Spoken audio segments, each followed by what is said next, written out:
Welcome to CouveCast, the City of Vancouver's official podcast, hosted by Steve Harris. Each episode is a mix of city insights, stories, behind the scenes, and hopefully a few laughs along the way.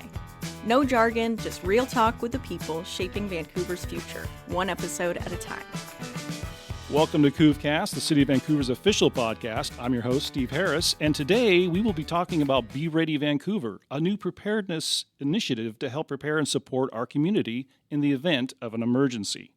Today is part one of this series, which will focus on community preparedness and resilience. I'm joined by Jordan Macfarlane, Emergency Management Coordinator for the Clark Regional Emergency Services Agency, or CRESA, and Devon and Mallorie, local residents actively preparing for the possibility of an emergency. Thank you all for joining me. Thanks for having us. So, Jordan, I want to start with you.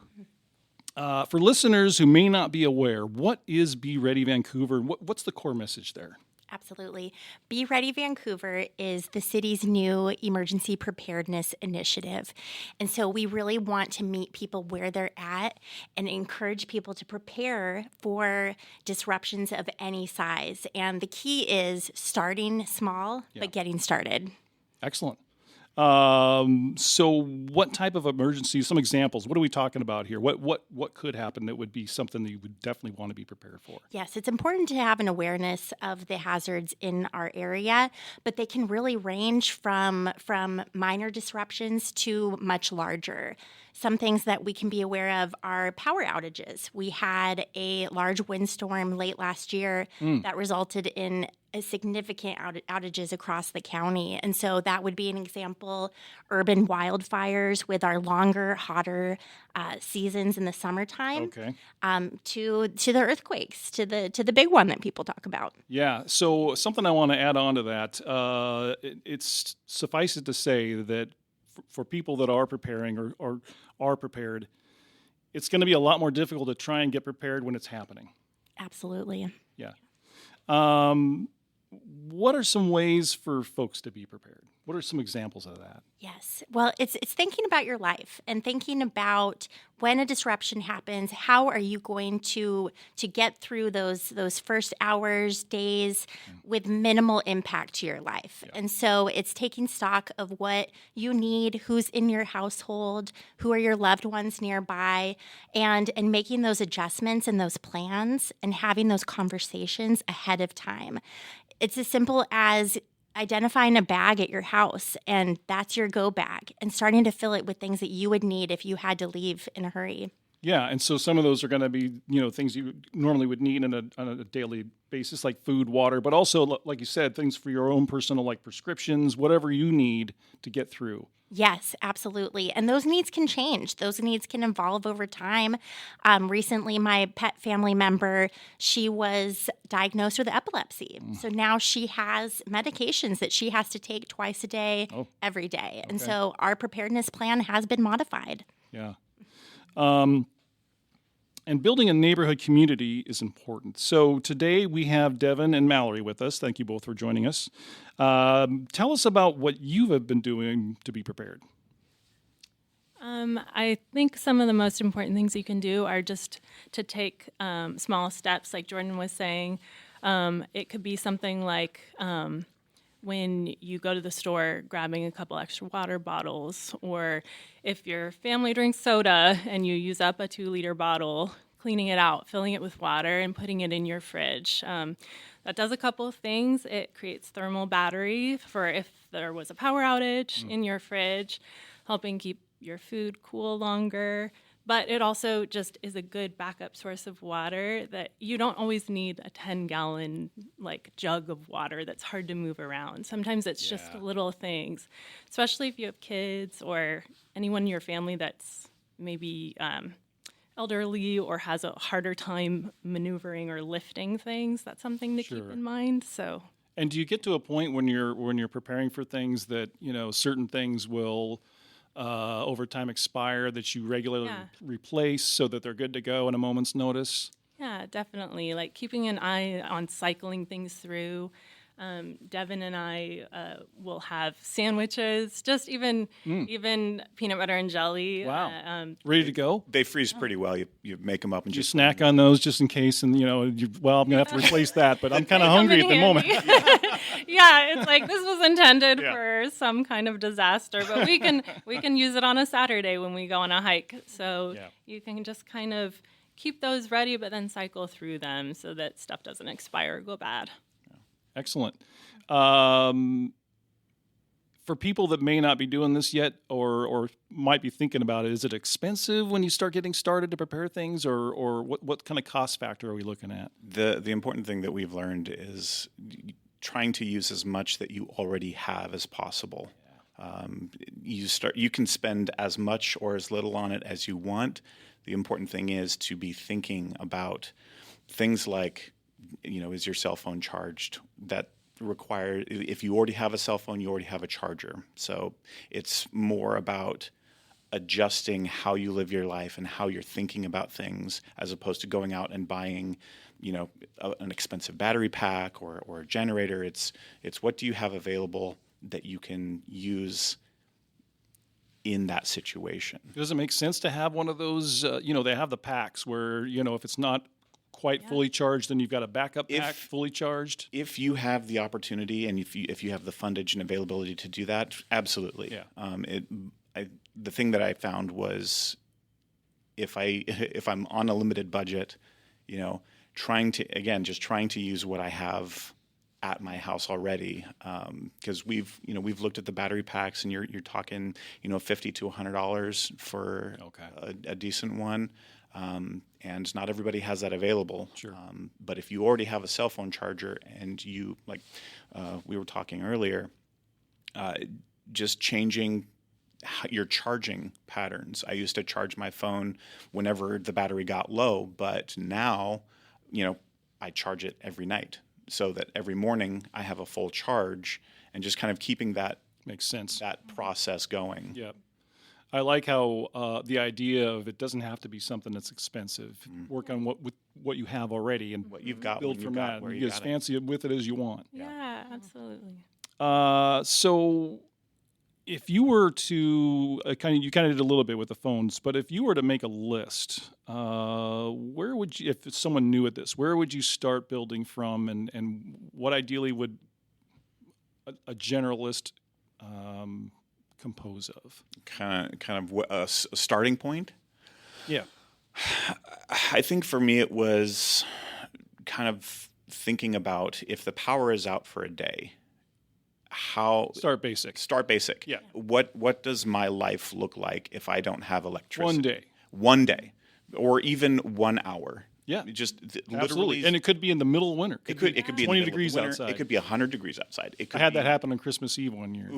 The natural gas for the fireplace was the only thing working. Yeah, and hover around the fireplace, but it was only for I think 3 hours before PUD had everything up and running again. Mm-hmm. But yeah, that would be one starting point. Something minimal amount of time. Yeah. Just thinking about what amount of time.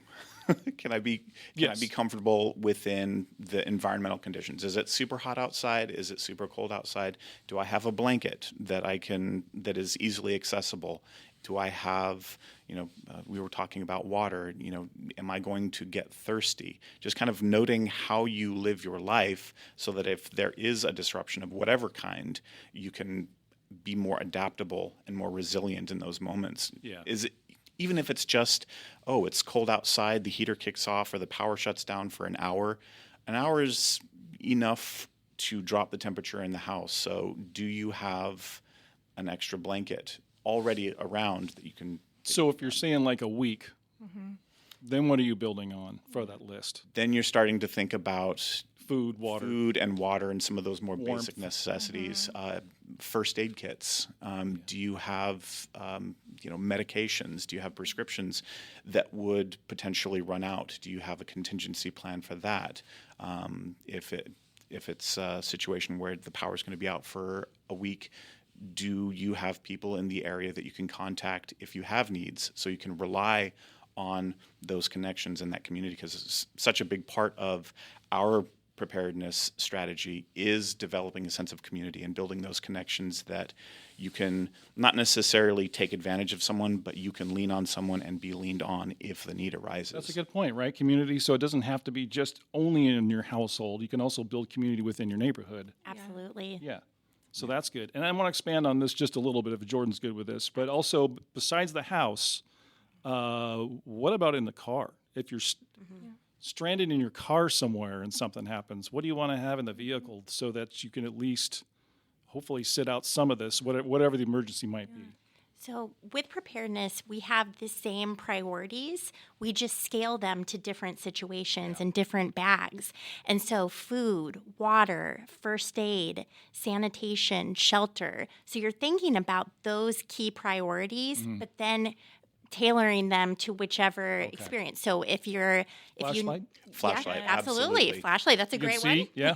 That's A headlamp, we found Oh, some yeah, at that's a Costco great idea. the other day. You can Yeah. get like a 3-pack. And Those are great because if you're doing stuff with your hands, hands-free, you have light all whenever the time. possible. You just look around. If you need to change a flat tire, you got to have both hands. Yeah, absolutely. So something could happen at any moment. This is kind of what we're talking about. How has taking these steps made you feel more at ease and like you're going to be prepared if and when something does happen? I think thinking about it, having a plan, where there wasn't one before. I mean, I grew up in Central Oregon where wildfire, like here, was kind of a constant thought in the summers. And it started with just kind of a backpack by the door with, a couple pairs of socks and whatever I thought I needed when I was 12 years old. Well, as I've gotten older and those needs have evolved to where it's not just socks, but I also have a cat. I also have a partner. I have so many different things that I have to think about now.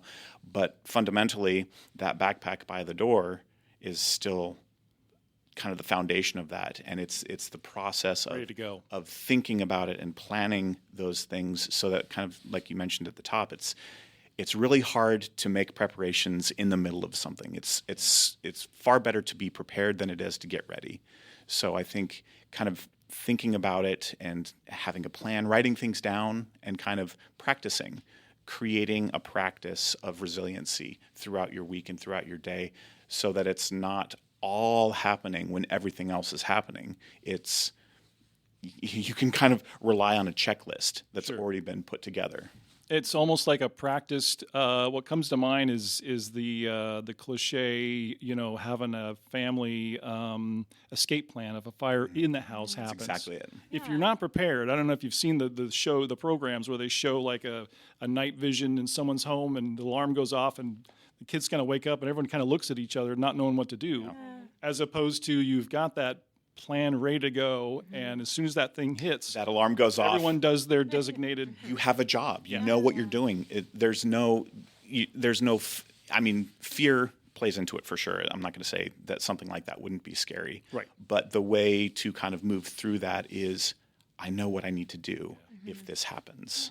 Yep. And have a plan. thinking about that before it does in a safe situation where you have all day or all week or, free time to be able to devote to that is so much better and so much easier than the house is on fire or we're evacuating right now. What do I take? Yeah. That's true. Yeah. And that's got to be the first step, don't you think, about starting to get prepared is saying, okay, realizing I need to at least start with a list. I need to do this. Yeah, absolutely. I know, for us, we've thought a lot about our four-legged friends. We have a cat, and so we've created a little go kit for her that is in a small tote, like a shallow tote. Nice. So that could double as a litter box if we needed to. So we have extra food for her in there, like an extra blanket that could be bedding for her, stuff like that. And it doesn't take up a lot of space. We can slide it under our bed, but we know exactly where it is. So if we did need to leave with our pet, we can just throw that in the backseat of the car, get her, and then it gives you a little peace of mind because we know she has the food food she's used to. She has a blanket she's used to. And we even have like a makeshift litter box. So things like that. Like I know a lot of people with dogs or other pets or even small kids, where you know that they can't sleep without their stuffed animal or their special blanket. Yeah. Like knowing where that is or having maybe a backup or something else that that's like an item that's comforting, that's important too. And for adults, like having foods that you actually like, because a lot of the survival foods that you can get are like nutritious, but they're not that good. And we're definitely like jar of peanut butter people. Like have set aside. The Army surplus size. Yeah. If I had a can of beans versus a jar of peanut butter, there's one way that I'm going. As long as you're not mixing the two, one or the other is going to probably do it. Exactly. So suffice it to say that when you start the process, the more you practice and get prepared, the better you're going to feel about this. What would you say to someone who might be listening to this that's always been kind of maybe hesitant to take the steps to do this? What would you say to them to sort of encourage? I would say to start where you're at. I really think that might be thinking of the power outage or maybe doing a walkthrough at your house and identifying a bag. Yeah. And here is the bag. And then slowly over time, fill it with the things that you need. It doesn't need to be this large, daunting task that has to be done this weekend. It really can be something that small actions will add up, and the future you will be so thankful. So what can you do today to make the future you comfortable during a disruption of any size? And so just those small actions, just identifying that bag. Yeah, and I'm guessing when you start doing this that you start realizing over a while, oh, you know what I'm missing from this? And so you keep building on that. Yes, absolutely. Yeah. Indeed. Well, that's about all the time we have for today. So I want to thank you all for joining me on this episode of CouveCast and Be Ready Vancouver. Be sure to tune into our next episode, which will be part 2 of the Be Ready Vancouver series. If you want more information about Be Ready Vancouver, check out the website at cityvancouver.us/beready.